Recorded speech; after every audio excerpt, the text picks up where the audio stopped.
Bienvenue sur le réseau E-Media Invest avec e-radio, ITV, emedia.sn. Nous avons le plaisir d'accueillir aujourd'hui sur notre plateau et dans le studio de radio M. Daoud Tal. Daoud Tal est spécialiste en management et politique publique et ensuite éditorialiste. Nous sommes aussi avec Tidiane Dabo, avocat à Strasbourg, qui est en DA, en droit. Merci, monsieur, d'avoir accepté notre invitation. Vous le savez, la semaine dernière, il y a eu le forum Paix et Sécurité au Sénégal. C'est peut-être le énième forum qui a été tenu au Sénégal. Les spécialistes sont unanimes à dire que le Sahel est en danger avec la présence des djihadistes. Les Français et les Allemands ont proposé un certain nombre de choses pour sortir de cette situation, en proposant d'ailleurs de financer à hauteur de plus de 7 milliards de francs CFA les armées africaines et sahéliennes qui sont dans cette zone. Est-ce qu'aujourd'hui, M. Daoud Tal, est-ce qu'il est judicieux que la France et l'Allemagne financent la sécurité dans le Sahel? Bon, dans le meilleur des mondes, on n'aurait pas besoin du tout que la France ou les États-Unis ou même d'autres pays financent nos armées. Là, il s'agit d'une mission régalienne, donc je pense que la première autonomie qu'un État peut se prévaloir, c'est de pouvoir assurer sa propre sécurité, sa propre défense. Maintenant, les choses sont différentes dans le contexte actuel. Donc nous avons des économies qui sont dans la plupart des cas faibles et parfois des États à la limite faillis, avec de nombreux problèmes économiques, la pauvreté, des problèmes liés à la sécurité, à la formation de nos armées, et tout ça a comme conséquence la non-maîtrise des enjeux sécuritaires dans la plupart des pays africains, et là pour ce qui nous intéresse, au niveau du Sahel. Donc le G5 Sahel qui est composé du Tchad, du Niger, du Burkina Faso, du Mali et de la Mauritanie. Donc ces pays-là n'échappent pas à la règle, à cette faiblesse de la mission de la défense et de chaque État. Et à cela s'ajoute également que nous sommes en face aujourd'hui d'un défi sécuritaire qui est relativement nouveau en Afrique, ce qu'on appelle communément le terrorisme. C'est des guerres qui ne sont pas conventionnelles, donc difficiles à maîtriser. Il faut un bon renseignement, il faut des forces armées bien formées, il faut des populations qui coopèrent et il faut aussi surtout des États qui se développent et qui empêchent leur population jeune, parce que l'Afrique est essentiellement composée de jeunes, de s'engager dans des lendemains incertains contre leur propre État. Mais pour revenir sur votre question, je pense qu'aujourd'hui, on a certainement besoin d'un appui extérieur, dans la plupart des cas, pour pouvoir faire face à cette menace terroriste qui aussi est globale, parce que ça justifie aussi que les autres viennent avec nous dans cette lutte. Maintenant, la manière dont ça doit se faire doit être celle-ci, c'est-à-dire il doit pas y avoir, on ne doit pas céder les pays africains ne doivent pas céder leur indépendance, leur mission régalienne au profit d'autres pays. C'est les Africains qui doivent être devant. S'il y a un appui, ça doit se faire derrière. Pour moi, c'est la logique. Tidiane Dabo, cette présence justement des armées étrangères dans notre pays a fait que ça crée beaucoup de frustration en interne. On a vu au Mali, il y a eu des manifestations contre ce qui dit l'occupation de l'armée française. Récemment, Salif Keïta a fait une sortie retentissante en demandant au président Ibeka de quitter le pouvoir s'il ne peut pas gérer la sécurité du Mali, qu'il ne doit pas obéir au petit Macron, dit-il. Oui, je pense que quelque part, c'est vrai que tout est parti de ce que l'on entend souvent, à savoir que l'influence française, surtout dans cette zone-là, est à l'origine justement de la multiplication des attaques terroristes, si on peut dire. C'est-à-dire que la France, dans cette affaire, n'est pas claire. Dans la mesure où, quand vous vous souvenez très bien, lorsqu'il y a eu les accords d'Alger, et on a vu que la France tanguait vers une partie. Et qu'est-ce qui justifie ce comportement de la France d'ailleurs? Parce que, comme vous le savez, un pays n'a que son intégrité territoriale. Et si on bafoue cette intégrité territoriale-là, ça amène des gens à se poser des questions, parce que vous ne pouvez pas imaginer aller en France pour créer une sorte d'exclusivité pour un territoire. Et c'est ce qui s'est passé avec Kidal, avec le MNLA. Je pense qu'aujourd'hui, il y a de la frustration par rapport à ça. L'armée malienne, on savait qu'à un moment donné, pouvait justement reprendre cette localité. Mais qui l'a arrêté, qui l'a freiné? Mais c'est les Français. Ce qui fait qu'aujourd'hui, on peut douter du double jeu de la France au niveau du Sahel. Qu'est-ce que réellement la France veut en réalité? C'est ça le problème. Parce que on a l'impression que quelque part, je vous défends, enfin, je défends entre guillemets, parce que la France défend ses intérêts, je vous défends, mais d'autre côté aussi, on essaye d'allumer le pare-feu. Et c'est ça qui est dangereux, c'est-à-dire dans le rôle de la France au niveau du Sahel. Bon, maintenant ils ont compris une chose. Je crois qu'ils ont compris parce que moi j'ai lu pas mal de réactions suite à cette sortie de Salif Keïta. La France actuellement, d'ailleurs certaines réactions ont été enlevées des sites parce que c'était d'une part assez difficile à entendre, assez difficile à lire, mais la France a compris que ça ne peut pas continuer comme ça, cette histoire-là. D'où l'intérêt aujourd'hui de dire, on va y aller maintenant avec l'Allemagne. Bien vrai que l'Allemagne était là en 2017 dans la fameuse alliance pour le Sahel. Les opinions publiques aujourd'hui africaines ont beaucoup évolué, ont beaucoup changé. Les opinions publiques africaines ont compris les enjeux. La France ne peut plus se comporter comme ce qui se passait avant. Il faut composer avec les opinions publiques africaines. Et surtout dans le cadre du Mali, c'est trop flagrant ce qui se passe là-bas. Et l'armée malienne aujourd'hui, moi je pense, et à la suite des lectures qu'on a faites, il y a trop de frustration au sein de cette armée. Et qu'est-ce qui le justifie? Parce qu'à un moment donné, c'est des gens qui se sentent un tout petit peu délaissés dans leur propre territoire. Et ça, je trouve que c'est inadmissible et on doit rectifier le tir. On doit rectifier le tir et c'est pourquoi je suis d'avis avec M. Normand quand il dit qu'on doit mettre en avant les armées africaines. Donc, plus exactement, l'armée malienne. Parce qu'on est sur le territoire malien. Et je pense qu'il n'y a pas mieux et l'armée malienne pour mener ce combat-là. Parce que quand même, c'est des gens qui connaissent leur localité, les recoins de leur territoire.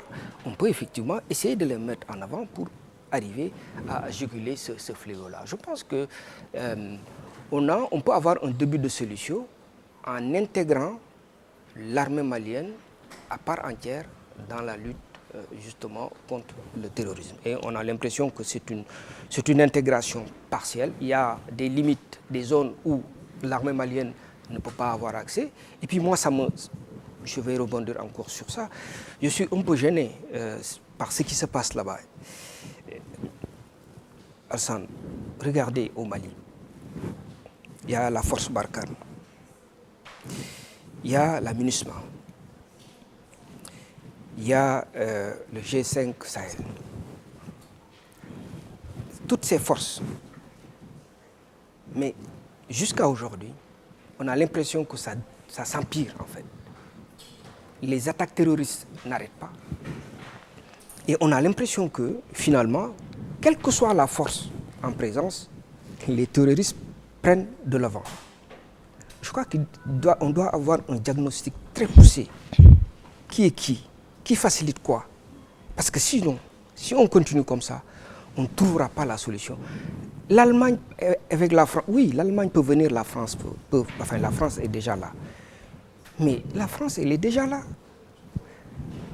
Mais rien n'est fait. La situation continue à s'empirer.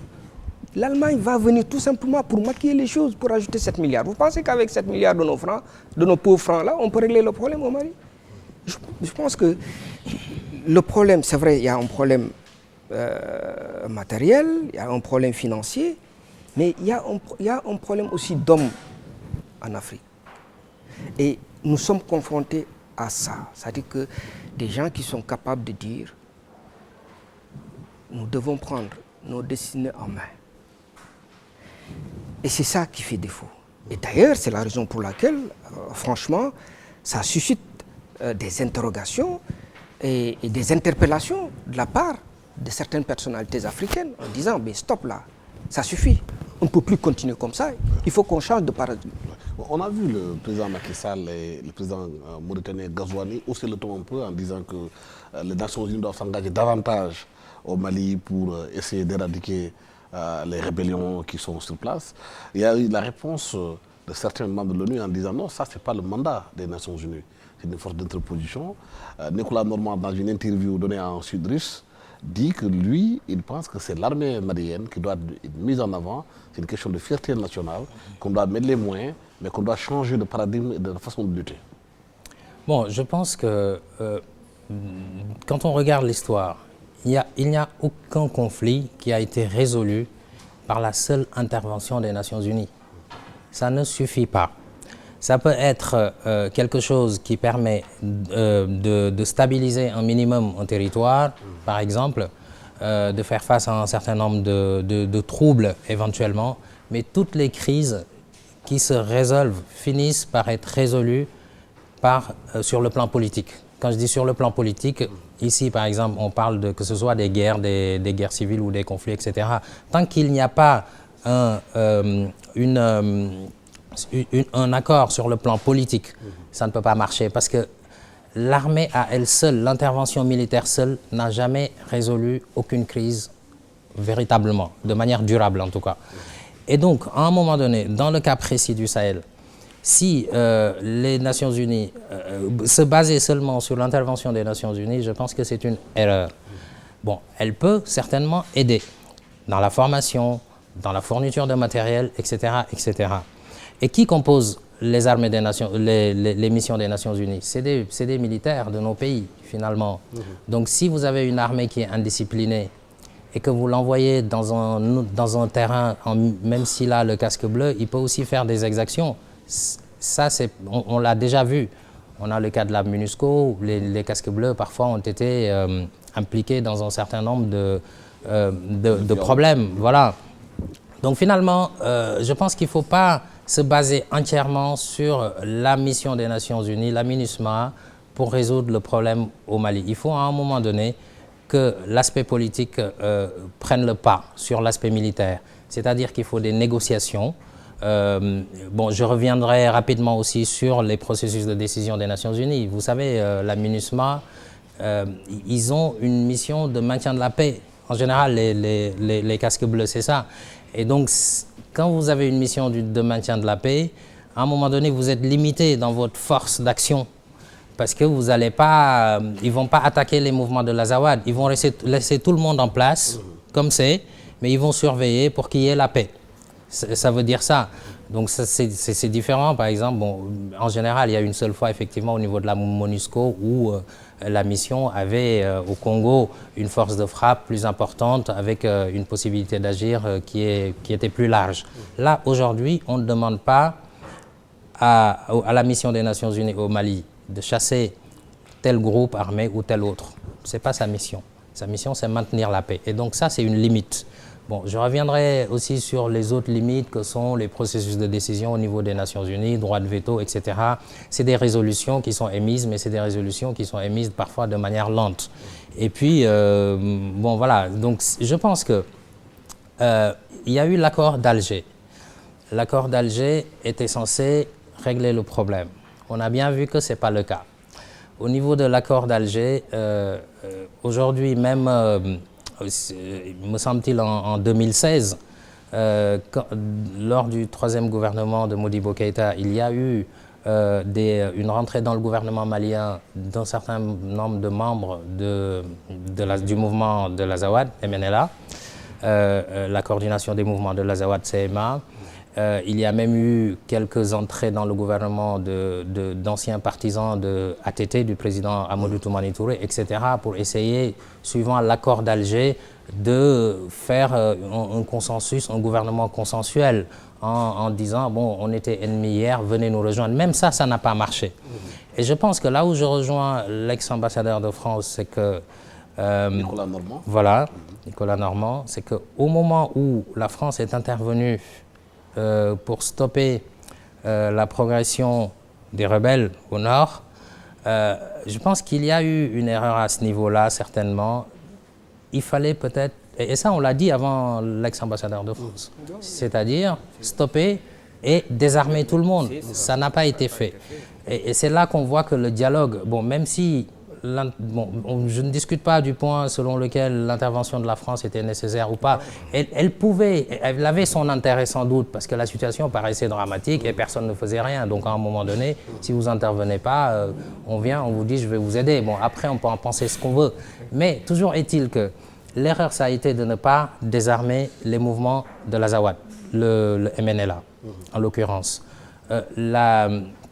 L'État détient à lui seul le monopole de la violence légitime. Donc personne d'autre dans le territoire ne doit détenir des armes si ce n'est de manière légitime autorisée par l'État en place. Dans un État normal, c'est comme ça que ça se passe. Alors, on arrive, il y a eu l'intervention française. Ensuite, ils ont dit il faut dialoguer entre le gouvernement et les mouvements rebelles. Maintenant, parce que qui réclamait l'autonomie, au départ, le MNLA, c'était l'autonomie au niveau du Nord. Et ensuite, ça s'est imbriqué un petit peu avec les terroristes qui sont venus, qui se sont mélangés. À un moment donné, ils se sont fait la guerre, MNLA, les terroristes, et à un moment donné, ils se sont alliés, à mon avis. Donc, c'est des alliances de circonstances contre l'État malien. Donc, à ce moment-là, si on avait dit stop, on a arrêté la progression des rebelles. Maintenant, on désarme tout le monde, sauf les militaires maliens. Peut-être que ça aurait au moins réglé le problème ou alors un début de solution. Mais ça n'a pas été fait. Ce qui a été retenu comme option, c'est de dialoguer, de faire dialoguer les partis. Comme un peu quand il y a une rébellion, il faut faire dialoguer les partis, etc. Alors que là, pour moi, c'est d'abord là, c'est ça qui n'était pas une bonne option. Et du coup, ces groupes-là ont pris de l'assurance. Ont gardé leurs armes. Qu'est-ce qui se passe? On fait des politiques DDR, désarmement, démobilisation, réinsertion. Mais les politiques DDR, en général, il y a très peu d'endroits où ça a véritablement marché. Parce que vous donnez votre arme, vous voyez, et ensuite vous traversez la frontière, vous retrouvez une autre arme, vous venez, on vous paye de l'argent. En échange de votre arme, on vous donne des avantages, etc. Vous en recherchez une autre, ça se trouve, vous allez refaire la même opération, etc. Donc bon, les DDR ont montré leurs limites. Pour moi, l'option la plus efficace aurait été de dire tout ce qu'on désarme, on les désarme, quitte à leur faire la guerre. Bon, ce n'est pas le rôle de la France de faire la guerre à ces rebelles, c'est le rôle, il faut le préciser, de l'État malien. Parce que moi, je veux bien aussi à un moment donné qu'on dise tel pays s'immisce dans la vie, dans notre vie politique, militaire, etc. Bon, même si c'est vrai, à un moment, moi, ce que j'ai envie d'indexer, c'est nous-mêmes. Bien sûr. Il faut à un moment donné qu'on prenne nos responsabilités et d'arrêter de dire tout le temps c'est l'autre, c'est l'autre, c'est l'autre. On ne va pas pleurnicher en disant c'est l'autre. Il faut qu'on ait une capacité, nous, en tant qu'Africains, les pays africains, de s'organiser, d'avoir des États forts, de lutter contre la corruption et tout ce qui va avec pour organiser nos États de manière à pouvoir faire face aux missions régaliennes de l'État. La sécurité, la défense, ça en fait partie. Il y a un autre point également qui est... Vous savez, il y a eu une commission nationale de vérité et réconciliation qui a été montée au Mali.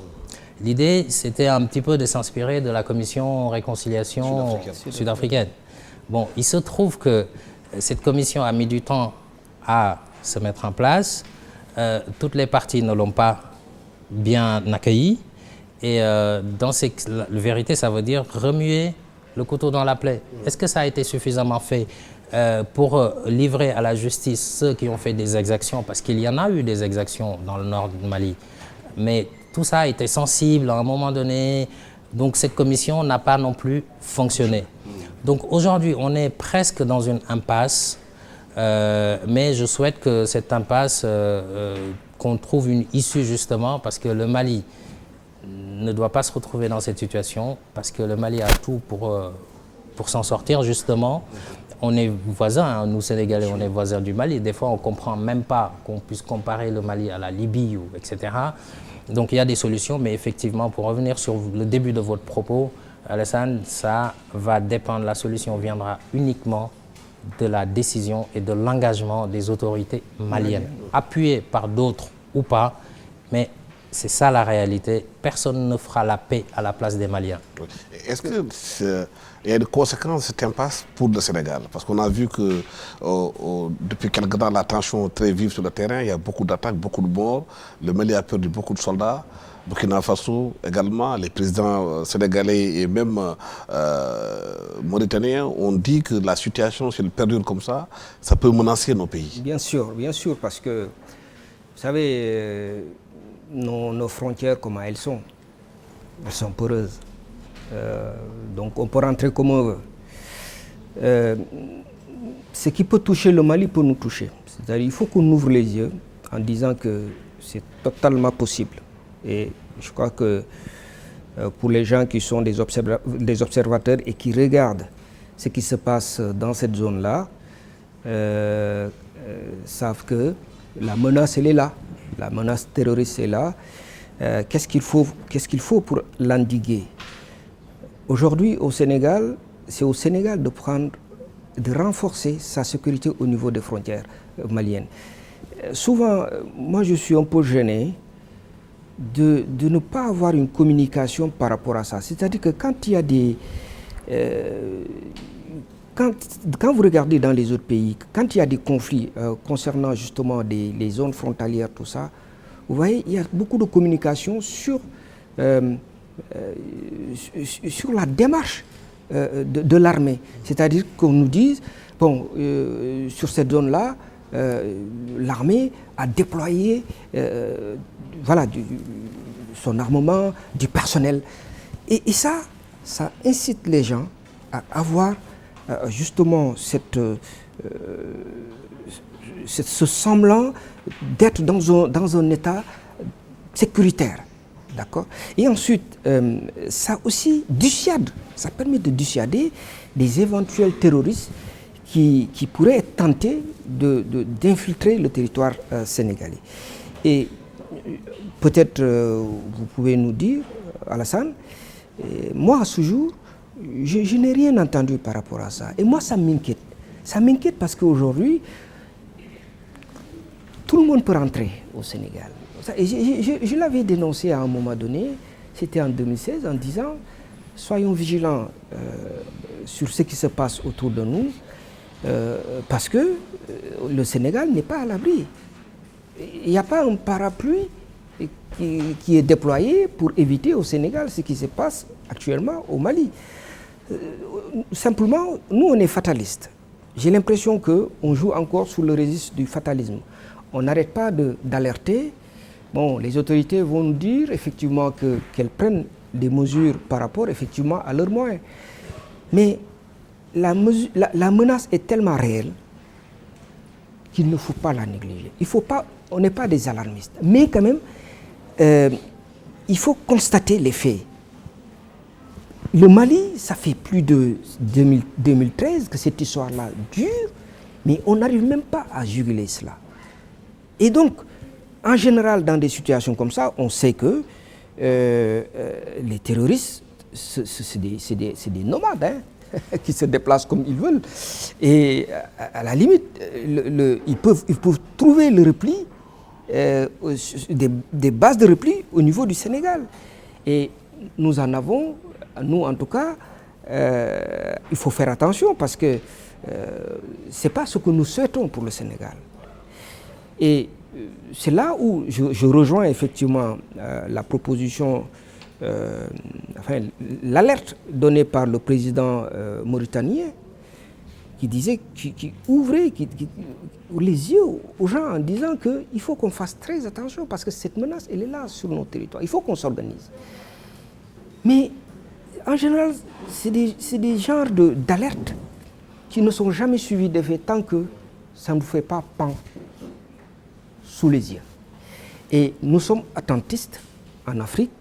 Nous ne prenons jamais des mesures préventives parce que ce qui est arrivé effectivement au Mali est devant nos portes. Hein. Moi, je pense que les autorités sénégalaises aujourd'hui, en tout cas le Sénégal avec la coopération internationale, peut avoir en tout cas des moyens de pouvoir surveiller son territoire, de sorte que cette menace-là qui est présente, réelle, ne puisse pas effectivement se propager ici au Sénégal. D'autant plus que je vais terminer là-dessus, juste pour répondre à ce qui vient d'être dit par rapport au désarmement des forces en présence en 2013. Là-dessus aussi, Alassane, il faut... Je ne sais pas, moi il y a quelque chose qui me gêne encore. Si vous vous souvenez des accords de 2016 en Alger, mais on n'a jamais parlé de désarmement. Moi ça me dérange, parce que quand même, quand on cherche une solution entre des groupes armés, je crois que la première solution, c'est de dire à ces groupes armés, maintenant, pour qu'on commence à discuter, vous allez vous désarmer. Ça devrait être dans l'accord. Mais on n'en a pas parlé. Mais pourquoi? Parce qu'on sait que, en général, c'est des accords qui sont des accords fragiles et qui ne tiennent qu'à un fil.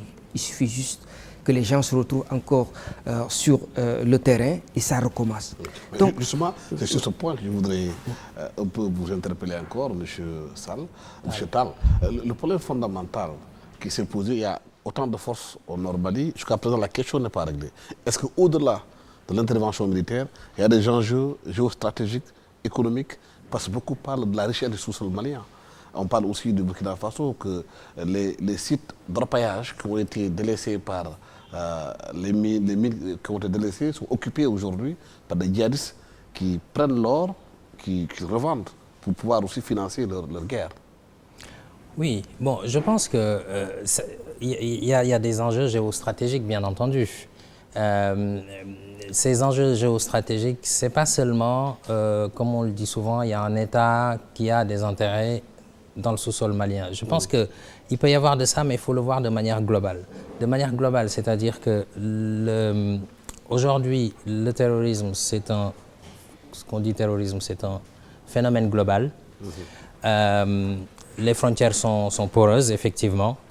Et à un moment donné, vous savez, la menace qui guette le Mali, peut-être la même qui guette la France ou l'Allemagne ou la Grande-Bretagne, etc. Parce qu'il y a des mouvements de population également. Donc c'est une approche globale. Qui dit approche globale dit enjeu géostratégique déjà. D'un point de vue des ressources, bon, ça je ne sais pas si nous, les États africains, on l'a compris ou pas, mais en tout cas les autres l'ont compris, c'est que lorsque vous avez vos entreprises qui interviennent dans une zone donnée, qui exploitent des ressources naturelles ou qui ont des industries, c'est le devoir de l'État aussi de protéger ces entreprises-là. Donc on ne va pas reprocher à ces pays-là de protéger leurs multinationales qui sont ici. Si aujourd'hui une entreprise sénégalaise avait la capacité, et je l'espère un jour, de se projeter dans ces mêmes pays-là, en Europe ou aux États-Unis, ce serait aussi le rôle de l'État sénégalais de protéger cette même entreprise, puisqu'il y a ces fonds-là vont être rapatriés ici. Donc moi, ce que je dis encore une fois de plus, c'est qu'il faut se concentrer sur l'indépendance et l'autonomie absolue des États africains. Parce qu'à force d'indexer les autres, alors qu'ils ne font que protéger leurs propres intérêts, vous perdez votre temps et vous ne faites pas grand-chose pour vous organiser vous-même de manière à défendre vos propres intérêts. Je pense qu'il y a un débat à la fois philosophique, intellectuel et pragmatique à poser au niveau de la classe intellectuelle africaine aujourd'hui. Chaque pays défend ses intérêts. Ça, on est d'accord, on n'est pas d'accord. Est-ce que la lenteur dans la résolution de ce conflit, avec autant de forces sur place, c'est pas parce que le sous-sol malien peut être intéressant pour ces pays-là qui interviennent? Mais bien entendu, le sous-sol malien est intéressant pour ces pays, bien sûr.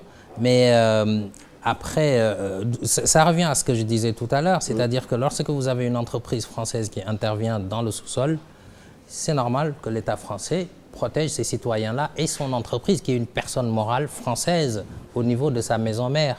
Voilà, je ne dis pas que c'est bien ou c'est pas bien, mais moi j'explique le processus qui est normal pour tout État. Donc au lieu de reprocher, etc., les États africains doivent faire en sorte de protéger leurs propres intérêts et de se concentrer là-dessus et de ne pas se laisser distraire ou déstabiliser par par des ressources. Est-ce que ce n'est pas la compréhension de ces enjeux qui font que les jeunes Maliens sortent dans la rue pour demander à l'armée française de partir, que Salif Keita sort pour faire ce qu'il a fait, parce qu'ils comprennent qu'aujourd'hui, au-delà du fait de défendre le Mali, entre guillemets, il y a d'autres intérêts en sous-jacent. Parce que c'est dit partout qu'au nord Mali, même les Français ont écrit là-dessus. Il y a des journalistes indépendants qui ont écrit. La France n'est pas là-bas tout simplement parce que la France elle a envie d'aider les Maliens pour s'en sortir. Mais la France est là-bas, certes sur la base des accords militaires qui ont été conclus avec le Mali, mais il faut savoir aussi que derrière ça, il y a les enjeux économiques. Quand même, parce que quand même, quand vous prenez le nord Mali, après frontalier du Niger, ben, on sait que ce qui fait vivre les centrales françaises, l'uranium, mais c'est là-bas, l'uranium. Donc, c'est étouffer la France que de perdre l'exploitation de l'uranium. Donc, c'est de bonne guerre, comme il a dit. Je le disais tantôt, c'est à nous, en tant qu'Africains, de nous dire que maintenant, nous avons des ressources intellectuelles, nous avons des ressources minières, et nous avons des gens qui sont capables de définir des politiques qui peuvent permettre d'aller dans le sens d'une indépendance intellectuelle, industrielle, mais cela à condition qu'on se sente en capacité de le faire et de le dire.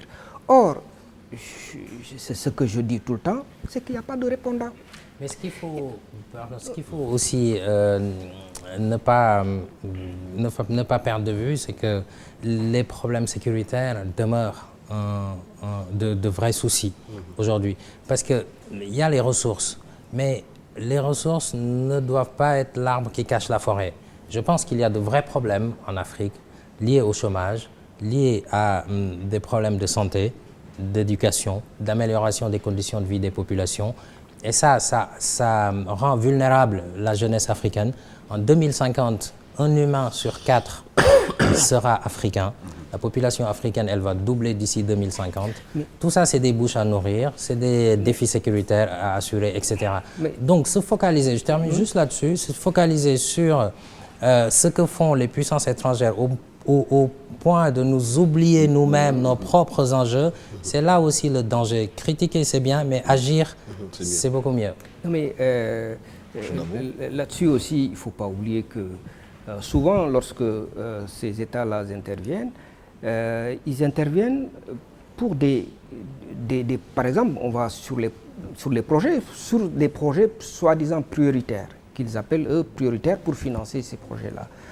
Or, en l'espèce, on sait que eux, ce qu'ils entendent par prioritaire, ce n'est pas la priorité de nos populations. Et forcément, ça crée un décalage. Et c'est justement aux gouvernants de prendre la mesure de ce décalage-là, en redéfinissant les priorités. Et aujourd'hui, quand je le dis que ça fait 25 ans, ça fait à peu près 27 ans que je suis à l'étranger, à chaque fois, quand je viens, je vois la paupérisation, mais on me dit, mais pourtant, on a un taux de croissance de 7%. Mais je suis dit, mais vous pouvez avoir même 20 ou 30%, mais si la population ne ressent pas ce taux de croissance-là, ça ne vaut rien. Il y a des infrastructures, il y a tout ça, mais ça, c'est une priorité entre autres.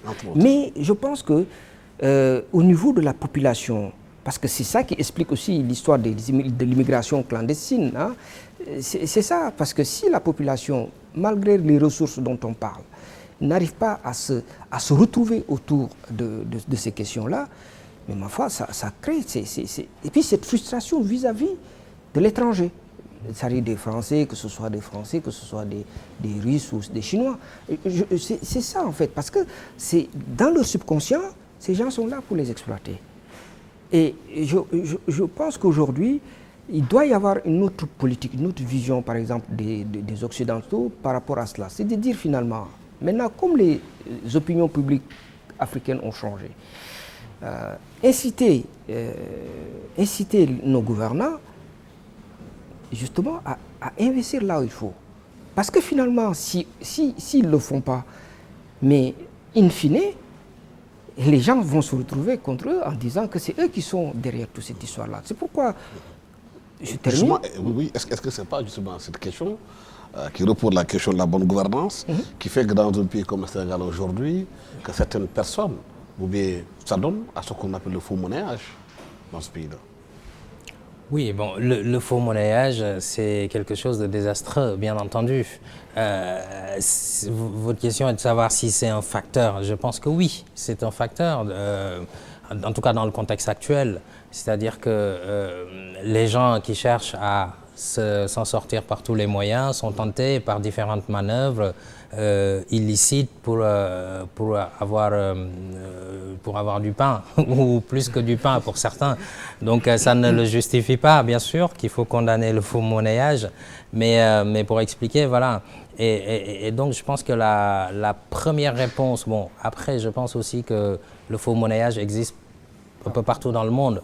Donc même là où les gens sont un peu plus riches. Mais en tout cas, dans le contexte africain, oui, on peut l'expliquer en partie par ce biais-là, par la situation économique, la pauvreté, etc.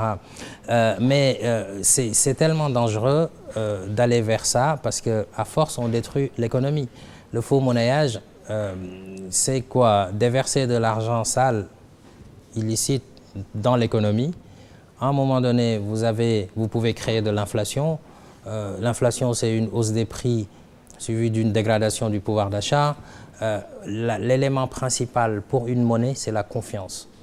Donc si les gens perdent confiance en votre monnaie, eh ben, ça pose problème. C'est un grand problème économique.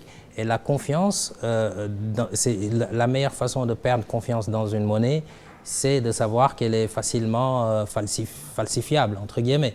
Donc, bien entendu, c'est pour ça aussi qu'on lutte contre tout ça, parce que ça a des conséquences à la fois sur le pouvoir d'achat, sur la confiance de la monnaie, sur le comportement des agents économiques. Parce qu'aujourd'hui, j'imagine, quand vous allez chez le boutiquier du coin et que vous lui donnez 10 000 francs, CFA, il va regarder si c'est vraiment vrai. Oui, oui. Donc la confiance aussi, elle est là. Donc la capacité des gens à commercer, c'est un enjeu vraiment de taille. Donc il faut lutter contre ce blanchiment d'argent-là, bien entendu. Et aussi, on est un ensemble de pays en Afrique, y compris le Sénégal, dont les balances commerciales sont déficitaires. Donc on importe plus qu'on exporte. C'est le souci de la non-transformation de nos produits. On ne consomme pas ce que l'on produit. Et ça pose un problème, que c'est encore plus visible dans l'électroménager, par exemple, les véhicules. Quand on saura acheter notre propre frigo fait au Sénégal, ou même voilà, diverses choses que l'on utilise au quotidien, peut-être que les emplois vont rester là, l'économie va se développer, etc. Donc je revenais sur la balance commerciale. Parce que lorsque vous importez beaucoup, vous avez besoin de devises pour acheter ce que vous importez. Mais ces devises-là, en dollars, en euros, etc., vous allez les obtenir aussi vis-à-vis de votre monnaie. Et si les agents économiques ne font pas confiance en votre monnaie, vous voyez ce que ça peut faire. Donc tout ça, c'est des éléments à prendre en compte pour lutter véritablement contre tout ce qui est blanchiment d'argent, faux monnayage. Dans certains pays même, on vous dira que le faux monnayage, c'est quelque chose qui est contre la nation. Donc c'est grave à ce point-là, parce que les conséquences peuvent être véritablement désastreuses. C'est pourquoi beaucoup de Sénégalais aujourd'hui s'inquiètent que Dakar, que des immeubles poussent un peu partout à Dakar, qui ne sont pas réellement corrélés au niveau économique du pays. Oui, parce que si j'ai bien compris ce qu'avait dit un des tenants du pouvoir, le député Lo, comment il s'appelle encore, Monsieur Lo, qui est président Cissé Lo, qui parlait justement de ces immeubles qui poussent comme des champignons, et il en attribue justement la cause aux différentes ventes de drogue, ainsi de suite. Bon, C'est vrai qu'on peut se poser beaucoup de questions par rapport à ça, parce qu'aujourd'hui, c'est-à-dire le phénomène, vous en apercevez que quand vous voyagez, vous revenez, vous voyez des zones qui évoluent, mais très très rapidement, et vous vous dites, quand les gens parlent de crise sociale dans ce pays, vous dites, mais non, il n'y a pas de crise sociale, parce qu'il y a quand même des immeubles qui continuent à être construits, tout ça. Bon, c'est vrai que ce que nous voyons, les conséquences aujourd'hui par rapport à ce... Moi je parle du trafic de drogue, hein, mais qui est un fléau aujourd'hui au Sénégal. Qui peut dire le contraire? Parce que quand même, quand on voit les kilos de cocaïne qui sont saisis chaque jour ici, dans ce port-là, et même sur le plan économique, mais ça va endiguer l'économie sénégalaise. Et je ne sais pas si les autorités ont pris la mesure des conséquences vraiment néfastes de ce trafic de drogue-là.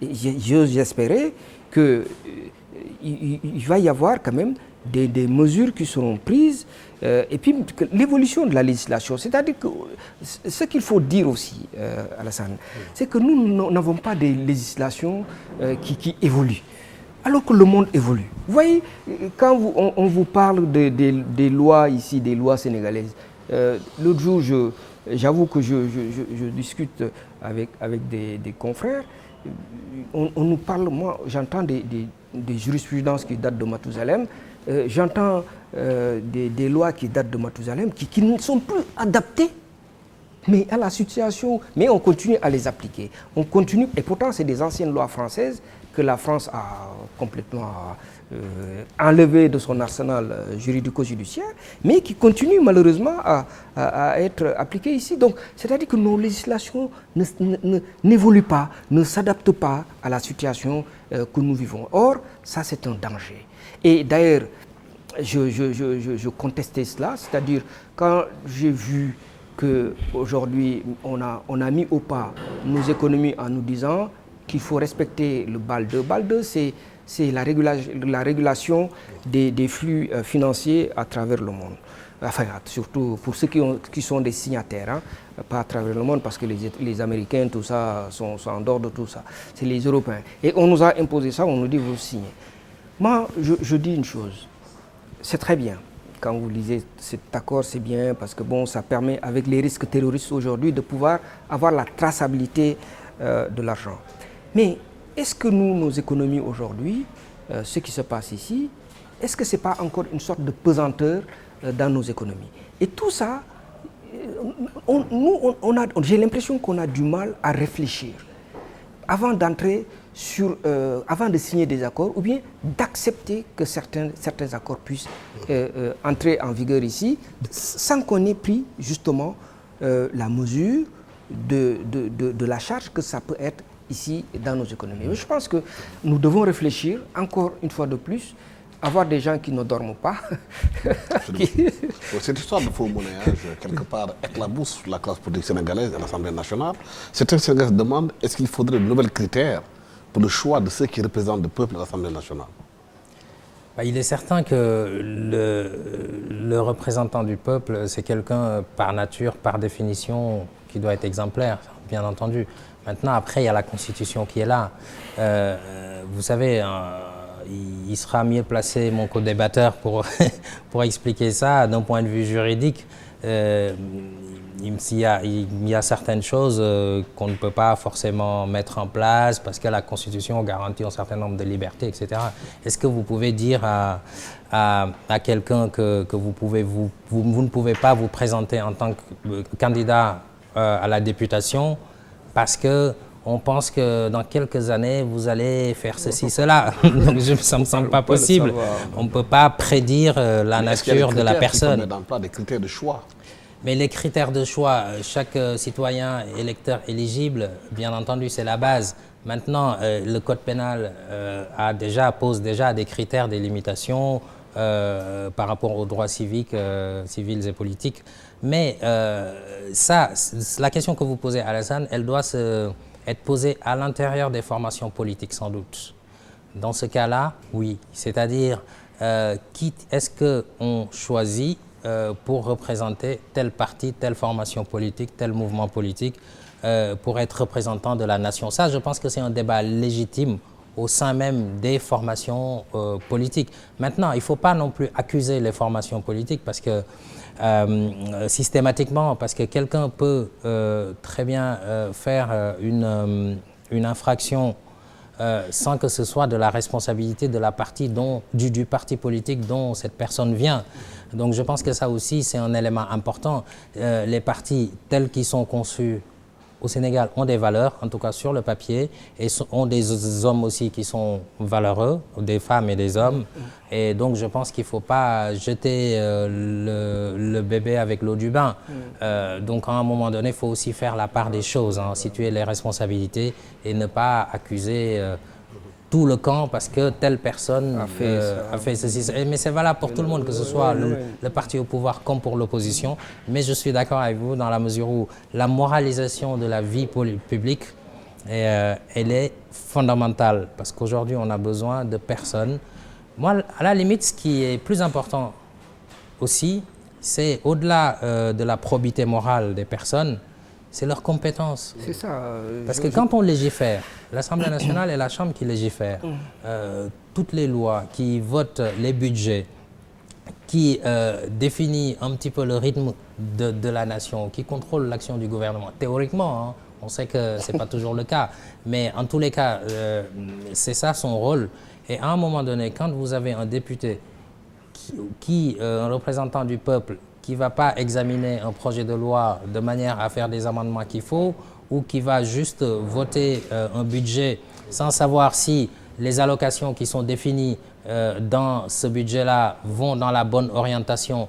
Et pour moi, l'orientation qui est la plus valable aujourd'hui pour l'investissement public, c'est celle qui vise l'amélioration des conditions de vie des populations.